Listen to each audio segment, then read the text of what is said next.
Men and women in Ferelden are generally regarded as equals. Both genders are evenly represented in most organizations, noble houses, and military forces. Definitely want to pay as a female. Human. The most numerous yet the most divided of all the races. Only 4 times have they ever united under a single cause, the last being centuries ago. Religion and the chantry play a large part in human society. It distinguishes them culturally from elves and dwarves more than anything else. Humans can be warriors, rogues, or mages. Racial benefits. +1 strength, +1 dex, +1 magic, +1 cunning. Elf. Once enslaved by humans, most elves have all but lost their culture, scrounging an impoverished living in the slums of human cities. Only the nomadic Dalish tribes still cling to their traditions, living by the bow and the rule of their old gods as they roam the ancient forests, welcomed nowhere else. Elves can be warriors, rogues, or mages. Racial benefits include +2 willpower, +2 magic. Dwarf. Rigidly bound by caste and tradition, the dwarfs have been waging a losing war for generations, trying to protect the last stronghold of their once vast underground empire from the Darkspawn.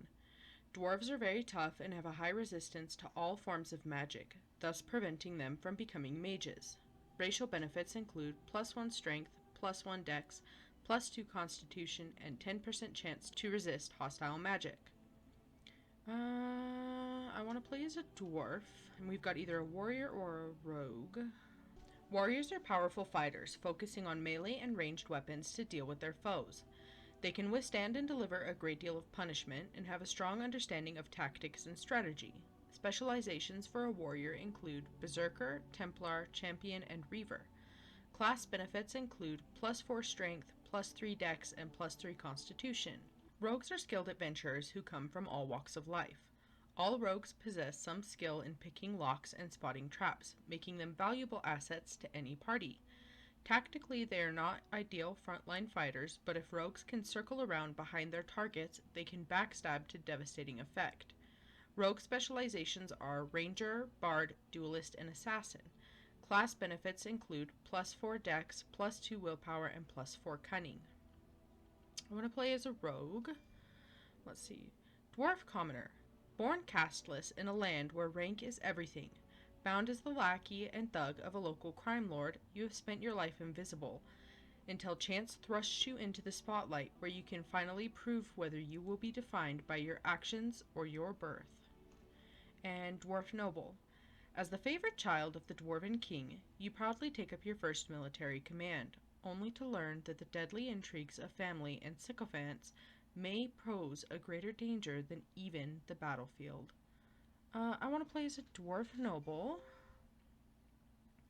So, getting in here, let's name her.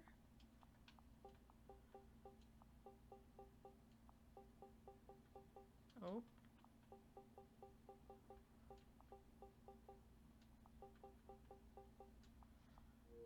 Greetings. Alright, so we have Mina Idukin. Looking at the presets.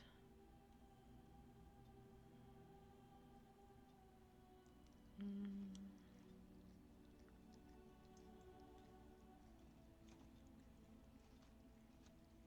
think that I like this one the best, so we'll go with it. Let's see. Look at complexion. I like that one, I think. Darken their skin a little bit. Let's see. Maybe take that blush. I think right there should be okay. Let's... that's pretty good. Definitely something more neutral, I think, for the eyeshadow. Let's see. Yeah, that's good.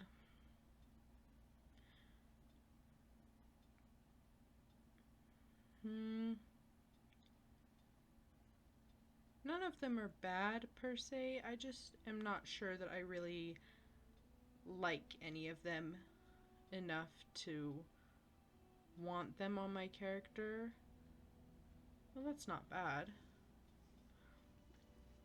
I think what I'm gonna do is I'll start without think what I'll do is I'll start without a tattoo on her, and then I'll go back and look and decide if I want it or not. So looking at hair color, it's not bad.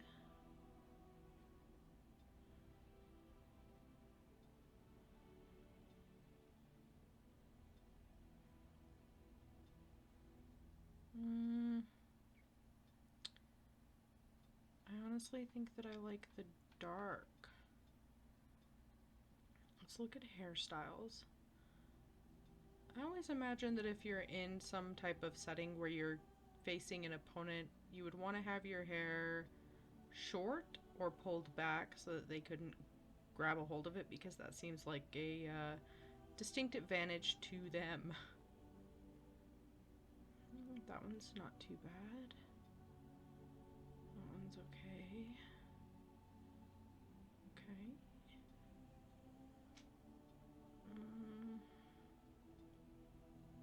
I think I like this one. Going back, let's look at eye shape. First of all, let's...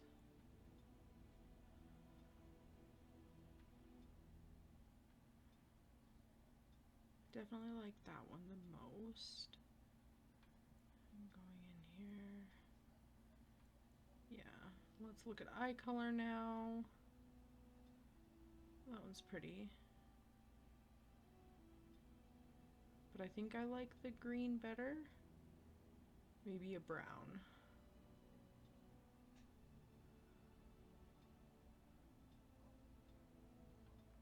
I think I want to go with green. Let's check brow depth. That's there. It's probably not something that'll be noticed that often anyways, but... And then we've either got perpetually concerned or surprised.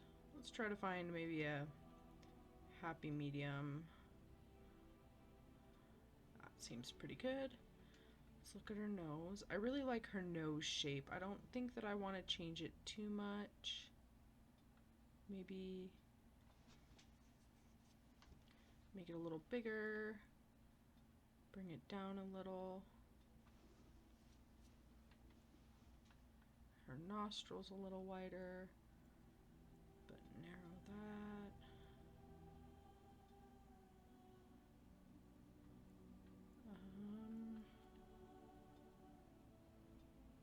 Kind of like having that bump there on her nose bridge. That's pretty good. I'm happy with that. Let's come in here a little bit bigger, but not crazy. Maybe down one. That there. Cheekbone depth. I don't usually like messing with the cheeks too much because it's pretty easy to overdo it very quickly. Just a little bit more shape. Yeah. And then make your chin a little longer. Bring it forward a little bit. I like that. And then let's look at chin width. Maybe leave it there, but I do want to take the jaw a little wider, so maybe... Yeah, that one's good. Ears a little bit bigger, neck a little thicker. Then let's look at the portrait. Zoom out. Out, I said, not in. Move hair down. Looking at colors. I like that blue. Purple's not too bad either. I think I like the blue.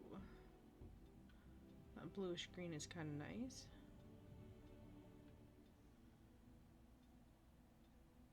I think I like that one the best. I have lost the spell! My weapon does nothing. I need buy, please. Till we meet again. How do you do? Oops! Ah, where's my head? This is not good! Greetings. Ah, that didn't work. My weapon isn't working. Move aside. Greetings. I cannot cast it! It is unharmed! Excuse me. Fare you well. Charmed. Ah, there went the spell. Oh, bother. I need something new. Shoo. Farewell. Greetings. Oh, my spell! My weapon does nothing. You're in my way. Goodbye. Charmed. Greetings. I cannot cast it! It is unharmed! I must get by. Fare you well. I think I like that one. So moving on.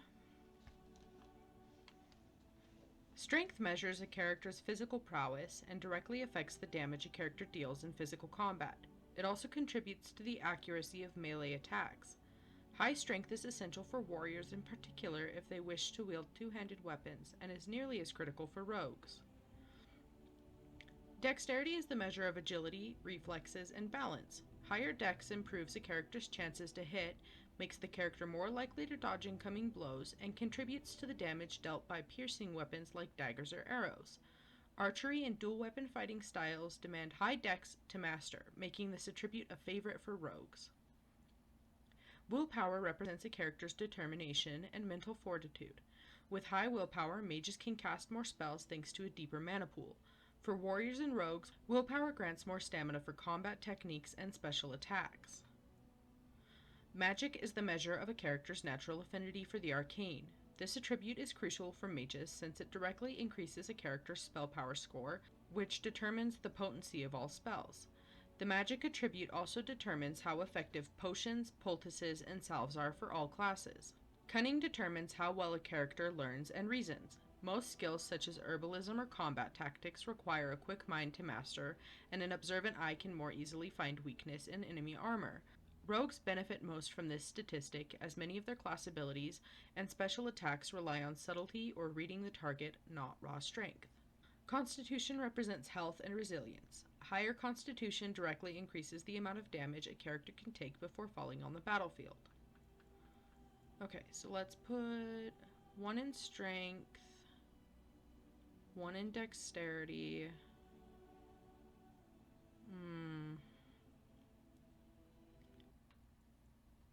2 in cunning, and 1 in willpower. Let's see. Definitely want coercion. The character is influential enough to convince others to change their views. Strength contributes to a more intimidating character, whereas cunning contributes to a more persuasive character. Let's see. Definitely want deft hands. All rogues have some understanding of opening locks and spotting traps, but particularly dexterous hands and a steady grip give the character a bonus when picking locks or disarming traps. The character's cunning score also contributes to these skills. And then I think maybe I want to play as an archer. So we've got melee archer, penning shot, or rapid shot. I think melee archer would be a good place to start. Experience fighting in tight quarters has taught the archer to fire without interruption, even when being attacked. And